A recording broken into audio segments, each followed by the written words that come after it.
Hey, what's going on, everybody? Here's another episode of Wild Kingdom. Y'all remember that show?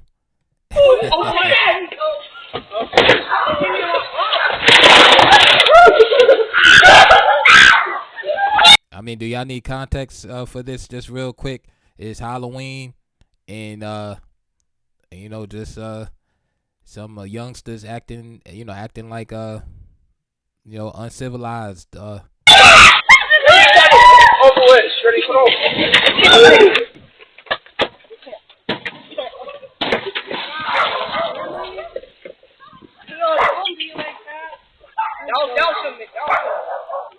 Yeah, that's wild.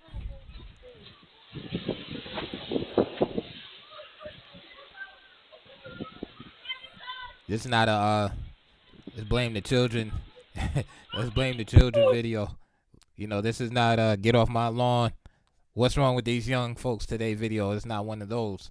This is where's mom and dad at video? Where is the work that is supposed to be put in so that the kids don't grow up and start acting like this? See, once they get this age, I don't know how old they are, 12, 13, 14, take your pick. 20, I don't know, take your pick. Once they get of this age, it's already too late. See, this, my friends, is a product of the culture. It's a product of culture. See, a lot of old people want to look back and see and say, "Oh, these young kids are crazy today," or they're just hard headed, or they're just bad today. Which there's some truth, of course, in these type of statements. However, the root cause is the lack of organization, the lack of structure, the lack of parenting. John Locke, many years ago, spoke of a concept of tabula rasa, which means in Latin a clean slate. And basically, he was saying that, hey, when you're born, you're pure, you're unadulterated, and you're taught things, and that is gonna affect how your life is going to go. And also spoke of nature versus nurture, same thing, right? You have the genetic component, things that you inherit, versus the nurture, which is more about how your environment affects your life. And so what you see here is a lack of nurture, a lack of early training, values being instilled. This is what happens when the parents try to be friends with the kids. This is what happens when the parents disappear. This is what happens when the parents are incarcerated. Parents are locked up. This is what happens when the mother has no male figure in the household, and then she's forced to work as a single mother to take care of the bills. Then the kids basically raise each other, and these are the type of values that the kids actually this shows the lack of values, right? There's no respect of other people's property. There's no consideration. There's no empathy for other kids that might be trick or treating. It's just almost an animalistic and instinctive mentality that I must have everything and I don't care about anything else. And of course, I purposely didn't mention that it's black people on camera because people are so programmed by the race indoctrination that that's all they focus on. And people will say, "Oh, it's always our people," or this and that.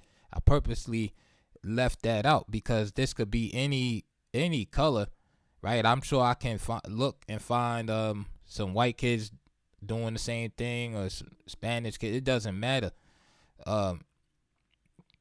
Unfortunately, it's just that anytime you have a culture that is broken down, anytime you have a culture that glorifies violence, that glorifies lack of respect, that glorifies instant gratification.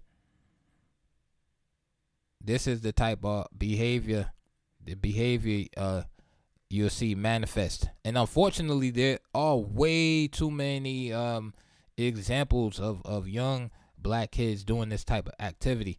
I'm not gonna hold you. I know that it can happen in any culture, and it does happen in any culture. But unfortunately, for black people to only be about 13% of the population and then be involved in so much um, uh, negativity in these type of situations is appalling, and it's a big reflection on the culture. It's not a genetic thing. It's just that the culture has been infected with the mental virus that glorifies this type of activity. It glorifies taking over giving. It glorifies crime. It glorifies promiscuity. All of the things that many of the religious documents, right? I'm not just talking about the Bible, but it could be Quran, okay? It could be the Vedas, different religious documents. These are the type of activities that get people, quote unquote, cursed for generations and generations. Not necessarily taking the Halloween candy. It's the attitude. It's the mentality that you're taking. That you're committing crimes against your neighbors. That you're stealing. All of these things. These are the type of things that in these old religious documents that said that God would turn his face against you. Now you can take that literally or you can take it figuratively. But if you look at what happens when people live their lives in such a way, what is the outcome? With this type of attitude, what do you think? Where do you think these kids are gonna be in 5 years or 10 years? Now, of course, let's not get too exaggerated. We know that, kids will be kids, right? That's the cop out, right? Kids will be kids. Of course, some of them will go on, they'll mature, and they'll look back and they'll be like, man, I was stupid. That was crazy. I get that. But I'm sure that on average, that most kids that have these type of attitudes as a youngster, that they're more prone to continue on that same path as they get older. Now, I asked a question earlier. I said, where's mom and dad at? Let's see. Let's see where they are at. Let's see if we can find them. All right, so let's check this one out right here. Let's see if we can find a potential mom or dad. So you see the first lady, she comes, she does what she's supposed to do.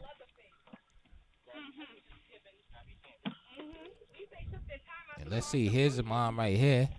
Looks like she's with her daughter. There's other parents waiting. And she decides, hey, I'm going to take everything.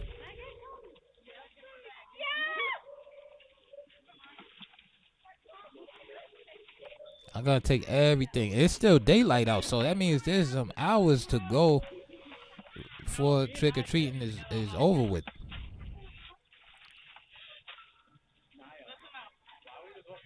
So she takes everything. She takes everything. See, and then they walk away. There's mom and dad right there. They walk away with their daughter.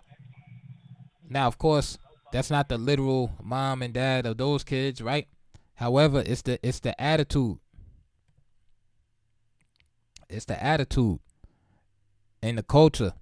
And of course, everybody is not like this. We know that, or else it wouldn't be even worthy of putting up as a video. But what it does, it just gives you a glimpse that with these type of parents, right, and they have a young child,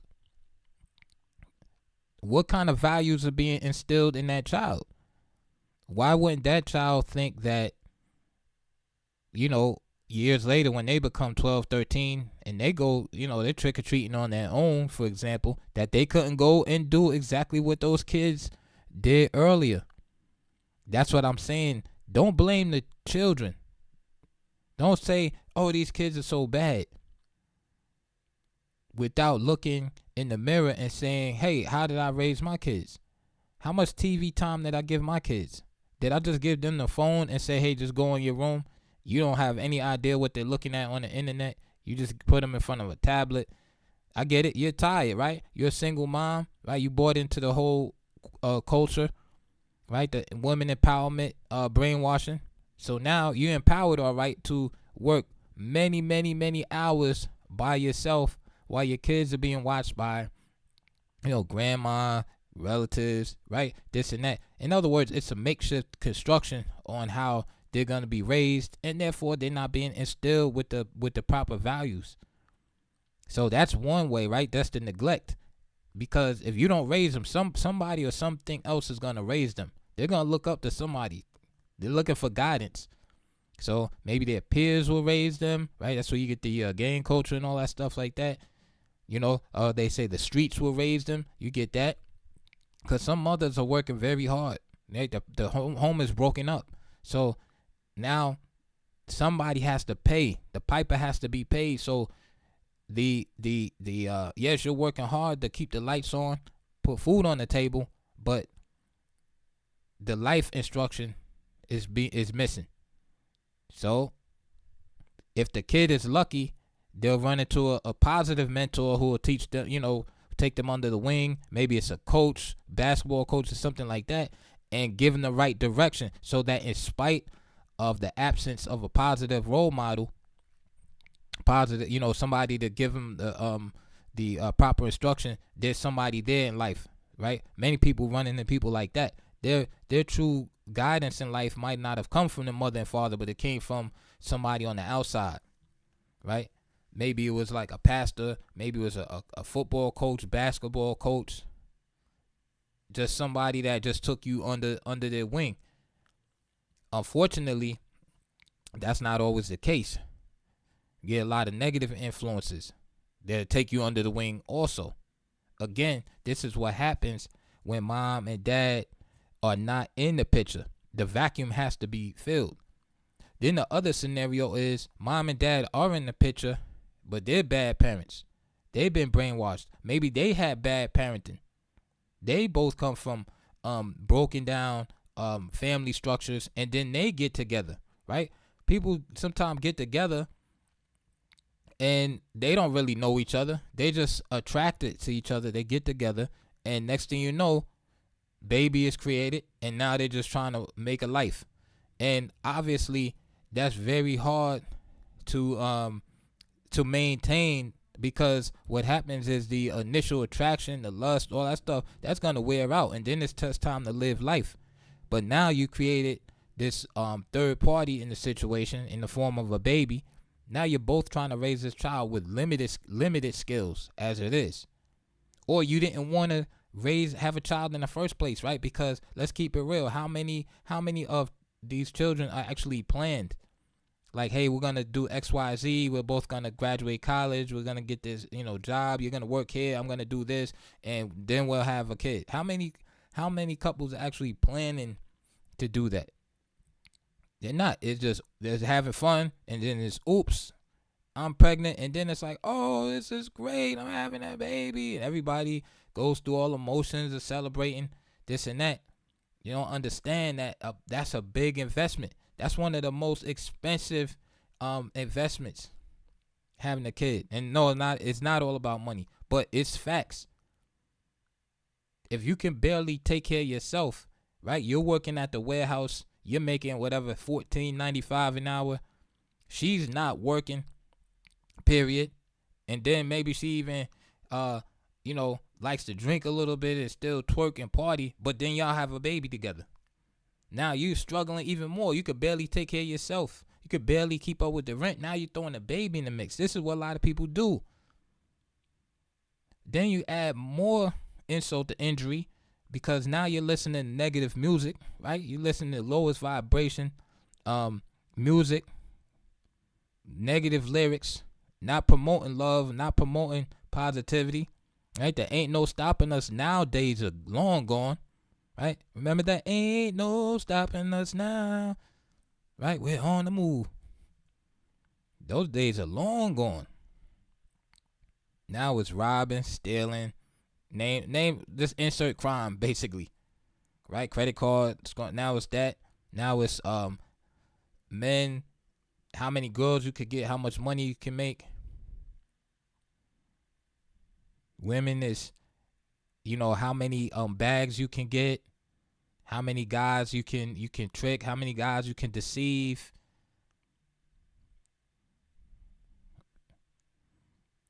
So in the midst of all of this chaos, babies are being born. And then they're listening, right, to the messed up lyrics from a young age. Right? They're in kindergarten listening to the adult entertainment, to the Sexy Reds of the world. Right? They're listening to the Little Dirks and the Ducks and the drill rap and all that stuff like that from a young age.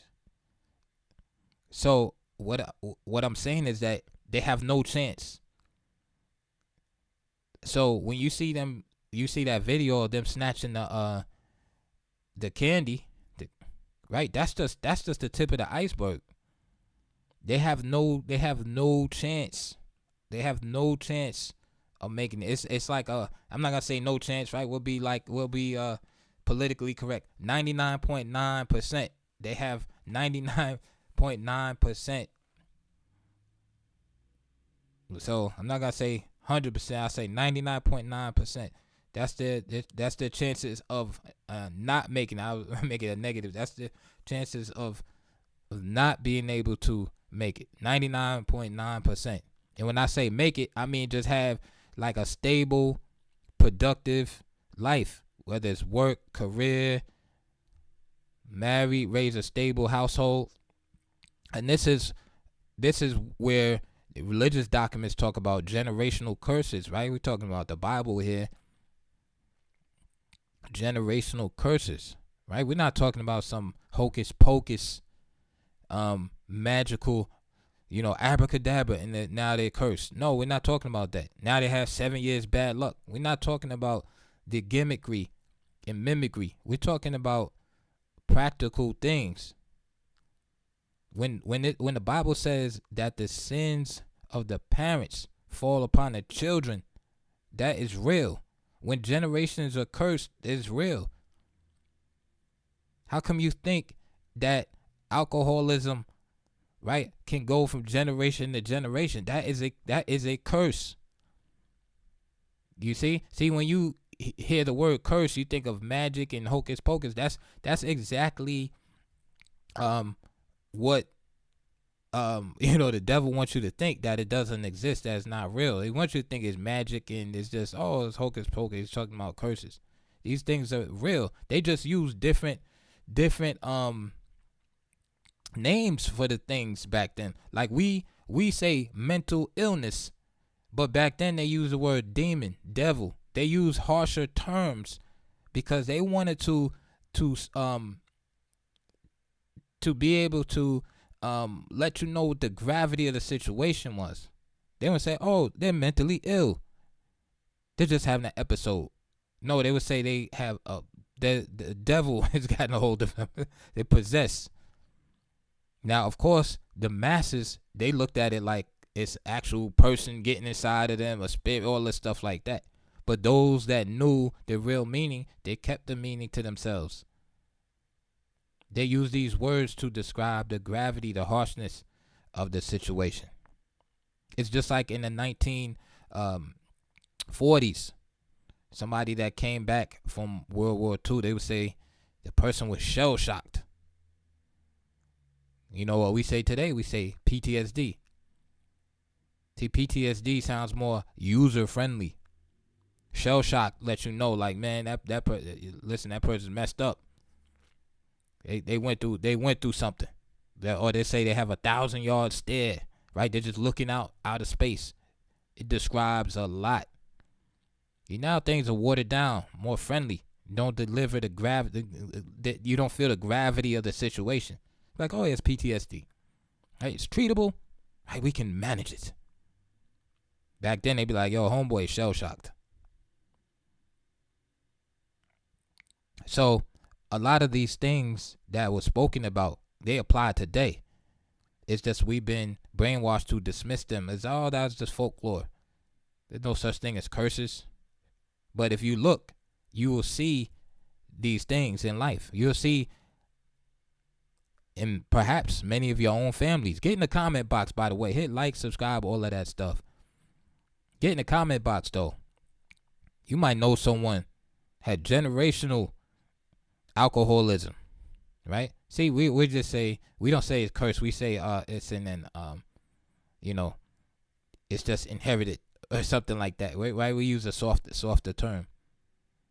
It's a curse. Just like violence in the family is a curse. A lot of women, right, that experience domestic violence in their relationships, guess what? When they were little, they saw their own mother experience domestic violence, and then their grandmother, and so on and so forth. That is a curse, generation to generation.